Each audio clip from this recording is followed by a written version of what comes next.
مروان جیسے گرگٹ کی وجہ سے کربلا کا واقعہ رونما ہوتا ہے، اور حضرت امام حسین جیسے جنتی جوان اور جنتی سردار کو 3 دن بھوکا رکھ کر 3 دن پیاسا رکھ کر 72 نفوس قدسیہ کے ساتھ شہادت کا جام پلایا جاتا ہے۔ درود پاک پڑھیں تو میں گفتگو سناؤں۔ اللہم صلی علی سیدنا شفینا مولانا محمد بارک وسلم، صلو علیہ الصلوۃ والسلام علیک یا رسول اللہ، صلو علیہ الصلوۃ والسلام علیک یا حبیب اللہ صلی اللہ تعالی علیہ وسلم۔ کربلا کی سرزمین مدینہ سے بہت دور ہے، عراق مدینہ سے قریب نہیں ہے۔ اللہ اللہ جب حسین مدینہ سے مکہ آئے، مکہ سے عراق گئے تو ساتھ میں 6 ماہ کا اصغر ساتھ لایا ہے، ساتھ میں 22 سال کا قاسم بھی آیا ہے، ساتھ میں 18 سال کا علی اکبر بھی آیا ہے، ساتھ میں شہر بانو بھی ہے، ساتھ میں اون و محمد بھی ہے، ساتھ میں عباس علم بردار بھی ہے، ساتھ میں قاسم بھی ہے، ساتھ میں اون و محمد بھی ہے، ساتھ میں عابد بیمار زین العابدین بھی ہے۔ میرے حسین ان بیماروں کو لانے کی ضرورت کیا ہے؟ سکینہ کو لانے کی ضرورت کیا ہے؟ زینب کو لانے کی ضرورت کیا ہے؟ عباس کو لانے کی ضرورت کیا ہے؟ ان سارے کو لانے کی ضرورت کیا ہے؟ کوفہ والوں نے تو مطالبہ یہ کیا تھا، حسین آپ آئیے ہم آپ کی ہاتھ پر بیعت کریں گے۔ اس نے تو عباس سے نہیں مطالبہ کیا تھا، انہوں نے تو یہ نہیں کہا تھا ساتھ میں اصغر کو بھی لانا، ساتھ میں علی اکبر کو بھی لانا، ساتھ میں اون محمد کو بھی لانا، ساتھ میں قاسم کو بھی لانا، ساتھ میں عباس کو بھی لانا۔ ان کو لانے کے لیے تو کوفہ والوں نے نہیں کہا تھا، تو آپ ان سارے کنبوں کے ساتھ مدینہ سے کوفہ اور کربلا کے لیے کیوں روانہ ہوئے؟ تو حسین نے کہا یہ راز ہے، اس راز کو سمجھنا سب کے بس کی بات نہیں ہے۔ میں نے کہا یا حسین یا ابن علی یہ راز سمجھا دے تو بڑا اچھا ہوگا۔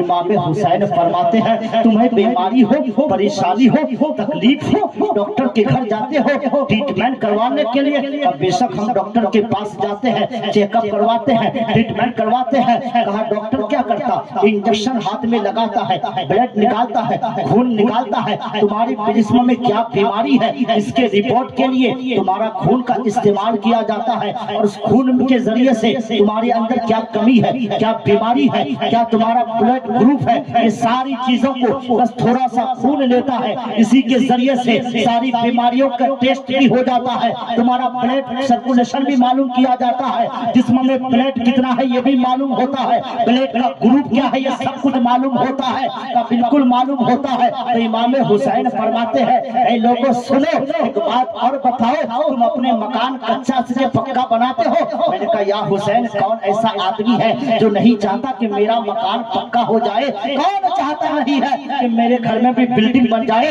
کون نہیں چاہتا ہے کہ ہمارا بھی اچھا گھر بن جائے؟ تو امام حسین عالم ارواح سے آواز دیتے ہیں، عالم تخیل میں فرماتے ہیں عارف انور نعیمی بتا جب تیرے گھر میں مکان بنتا ہے، کچا مکان سے پکا مکان بنتا ہے، تو کیا اس مکان کی دیوار میں سارے لمبی لمبی پوری اینٹ بھی دیتے ہو، یا کہیں اینٹ کا آدھا حصہ دیتے ہو، کہیں اینٹ کا 3 پاؤ حصہ دیتے ہو، کبھی اینٹ کا 1 حصہ بھی دیتے ہو؟ میں نے کہا یا حسین ایک دیوار کو مضبوط بنانے کے لیے، دیوار کو کامل بنانے کے لیے کبھی پوری اینٹ کی ضرورت پڑتی ہے، کبھی 3 پاؤ اینٹ کی ضرورت پڑتی ہے، کبھی آدھی اینٹ کی ضرورت پڑتی ہے، کبھی اینٹ کے 1 حصہ کی ضرورت پڑتی ہے۔ اب امام حسین فرماتے ہیں اے لوگوں سنو، اسلام کا شجر مصطفیٰ نے مکہ اور مدینہ کی سرزمین میں لگایا تھا، اور اسلام کے شجر پر جب لوگوں نے باطلوں نے حملہ کیا تھا اور اسلام کا شجر مرجھانے لگا تھا، تو کبھی طائف میں